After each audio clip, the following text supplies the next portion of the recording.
incomes are necessary to afford a reasonable standard of living and still be able to set aside some money for future college expenses. But in cases like my own, some women are the primary breadwinners. I felt that God had prepared me to enter the business world where I could honor Him as a professional Christian woman.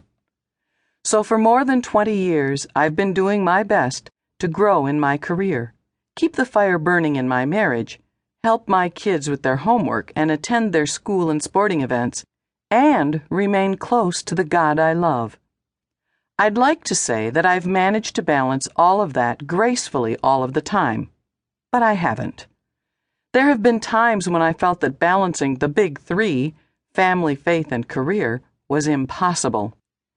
Things would be going great at work, but my home life was falling apart, and when it came to faith, I soon learned that most churches don't quite know what to do with a woman who couldn't attend the 10 a.m. women's Bible study because she was giving a presentation in a conference room 2,000 miles away. I don't consider myself a feminist, but I'll have to admit it bugged me when I was asked to bring a dish to a church function while the men were asked to serve on the finance committee.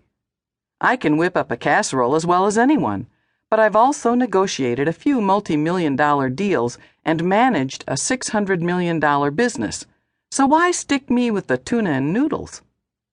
I'm almost ashamed to admit that there were times when I didn't feel as if I was part of a church because the disconnect was so great, and it was experiences like that which led me to write this book.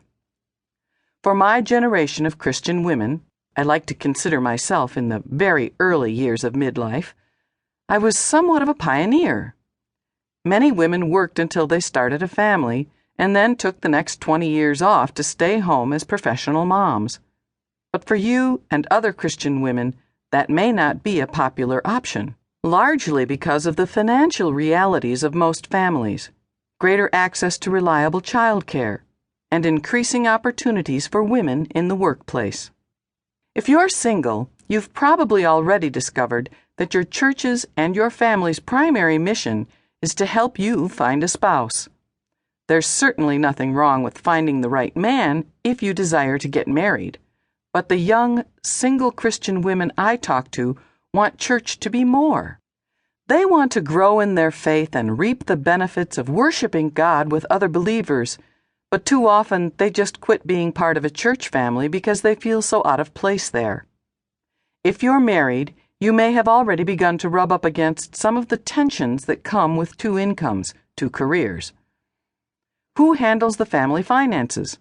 What do you do if your job requires a fair amount of travel and your husband is uncomfortable with it? What happens if one of you enjoys success and promotions while the other one struggles? Enter children, and things can get complicated real fast. Which of you adjusts your schedule to make it to Rose's recital? Which one of you negotiates a flex time agreement with your employer to allow for a later starting time or an earlier departure time at the office? And after both of you rush around to your kids' school events and then go back to the office to finish a project, when do you find time just for each other? How do you have a quiet time of personal devotions and prayer when every waking minute of your day is spoken for? And even though I've always gone to church on Sundays, many young women have begun to wonder why they should spoil the one day of the week when they can sleep in. I don't have all the answers to these and other questions you're bound to face as a young professional Christian woman, but I've walked in your shoes and know what it's like to try to have a career without sacrificing your family or your faith.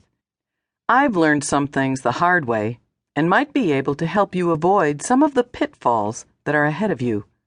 But more than anything, I want to be a voice of encouragement whispering in your ear, you can do it. I believe in what you're doing. I know the impact you can have on the world as you live out your faith and values alongside your colleagues. Whether you're a doctor or a school teacher, a lawyer or a business leader, I believe God put you where you are for a purpose. He gave you skills, talent, and knowledge that enable you to contribute to society through a career that He also provided for you. I know you want to honor Him in all you do at work, in your home, and in your community, and I realize